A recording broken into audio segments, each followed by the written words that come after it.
देशात वाढत्या महागाईवरून मार्क्सवादी कम्युनिस्ट पक्षाने केंद्र सरकारवर टीका केली आहे. पेट्रोल, डिझेल आणि सीएनजीच्या दरवाढीमुळे सर्वसामान्यांचे जगणे कठीण झाल्याचे माकपचे म्हणणे आहे. रशियाकडून स्वस्त तेल आयात करण्यासाठी अमेरिकेची परवानगी मागावी लागत असल्याची बाब अपमानास्पद असल्याचे सांगत सरकारने इंधनावरील कर कमी करून महागाई आटोक्यात आणावी, अशी मागणी माकपचे राज्य सचिव डॉ. अजित नवले यांनी केली आहे.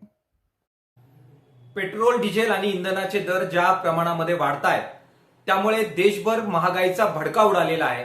सामान्य जनतेला महागाईचा असह्य अशा प्रकारचा सामना त्यामुळे करावा लागतो आहे. देशभरामध्ये आज केवळ 51 दशलक्ष बॅरल इतकाच पेट्रोलियमचा साठा शिल्लक आहे. ज्या प्रकारे आयात घटते आहे त्यामुळे हा साठा सुद्धा दिवसेंदिवस कमी होतोय. पुढील 18 दिवसच केवळ हा साठा टिकेल इतकी भीषण परिस्थिती देशभरामध्ये इंधनाच्या बाबत निर्माण झालेली पाहायला मिळते आहे. अशा पार्श्वभूमीवर स्वतंत्र असलेला आणि स्वाभिमानी स्वायत्त असलेला भारत खरं तर त्याला कुठूनही स्वस्तात जर इंधन मिळत असेल तर त्याच्या आयातीची परवानगी असायला हवी. मात्र दुर्दैवानं भारत अमेरिकेकडे रशियाकडून तेल खरेदी करण्याची परवानगी मागताना आपल्याला दिसतोय. ही गलित गात्रता नक्की देशामध्ये का आली याची सुद्धा एक प्रकारे परीक्षण करण्याची आवश्यकता या पार्श्वभूमीवर निर्माण झालेली आहे.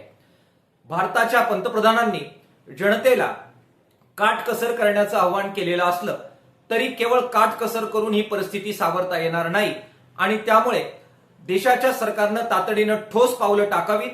अमेरिकेचा सबंध प्रकारची जी दादागिरी आहे ती झुगारावी.